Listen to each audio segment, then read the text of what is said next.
Full stop ಇಟ್ಟಂಗೆ ಏನು ಮಾಡಿಬಿಟ್ರು D K she ಅವರು. ಇವರೆಲ್ಲ ಪದಕ್ಕೆ ಸೇರಿಸ್ತಾವ ಸಿ ಎಮ್ ಆದರು. ಸಿದ್ದರಾಮಯ್ಯ ವಿಶ್ವಾಸ ಗಳಿಸ್ಕೊಂಡ್ರು. ಇಲ್ಲೇ ಸಿದ್ದರಾಮಯ್ಯರ ಜೊತೆಗೆ ಒಂದಿಷ್ಟು ಏನೋ ಭಿನ್ನ ಮತ ಬಂತು, ಏನೋ ಒಂದಿಷ್ಟು ಪ್ರಸಾರಗಳು ಸತೀಶ್ ಅವ್ರದ್ದು ಒಂದು 30 ವರ್ಷ ಶಾಸಕರು ಹಾಗೆ ಹೀಗೆ ಏನೇನೋ ಬಂದು ಎಲ್ಲ ಅದು ಬರಲಿ, ಏನೋ ಬರಲಿದು. ಆದರೆ ಒಂದು ಆತ್ಮೀಯತೆ ಇತ್ತಲ್ಲ ಸಿದ್ದರಾಮಯ್ಯ ನಡಕ ಮತ್ತು ಸತೀಶ್ ಅವ್ರ ನಡಕ, ಆತ್ಮೀಯತೆ ಇವತ್ತು ಕಾಣ್ತಾ ಇಲ್ಲ.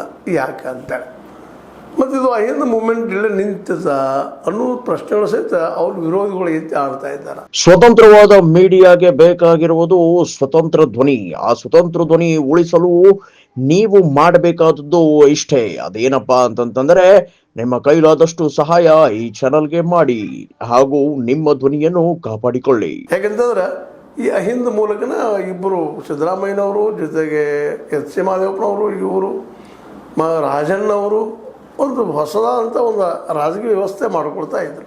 ಆದರೆ ಇವತ್ತು ಅವ್ರ ಧ್ವನಿ ಯಾವುದೂ ಇಲ್ಲ. ಎಚ್ ಸಿ ಮಹದೇವಪ್ಪರಿಗೂ ಸಹಿತ ಈ ಸಲ ಮಿನಿಸ್ಟರ್ಶಿಪ್ ಸಿಗೋದು ಕಷ್ಟ ಅಂತ ಸುದ್ದಿಗಳು ಬರ್ತಾ ಇದ್ದಾವೆ. ಜೊತೆಗೆ ಅವ್ರ ಮೇಲೆ ಆರೋಪಗಳು ಸಾಕಷ್ಟು ಬರ್ತಾ ಇದ್ದಾವೆ.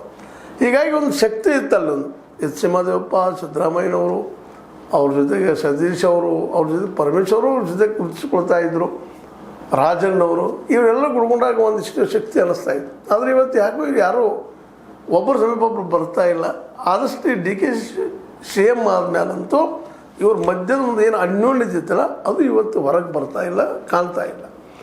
ಇದರಿಂದ ಸರ್ 2028 ಹೌದು ಸತೀಶ್ ಅವರು ಪ್ರಯತ್ನ ಮಾಡ್ತಾ ಇದ್ದಾರೆ, ನಾವು ಸಿ ಎಮ್ ಆಗ್ಬೇಕಂತೇಳಿ. ಆ ದಿಶೆಯಲ್ಲಿ ಒಂದಿಷ್ಟು ಮಾತುಗಳು ನಡೀತಾ ಇದ್ದವು. ಆದರೆ ಈಗ ಏಕಾಗಿ ಸ್ಥಗಿತ ಆಗಿದ್ದಾವೆ.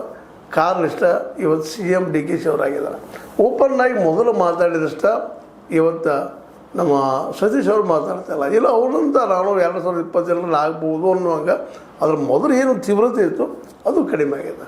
ಹೀಗಾಗಿ ಒಂದು ಈ ಪೊಲಿಟಿಕಲ್ ಗೇಮ್ದೊಳಗೆ ಡಿ ಕೆ ಶಿ ಅವರು ತಮ್ಮ ಎದುರಾಳಿಗಳನ್ನೆಲ್ಲ ಬದಿಗೆ ಸರಿಸುವಲ್ಲ ಯಶಸ್ವಿಯಂತೆ ಆಗಿದ್ದಾರೆ ಇವತ್ತು.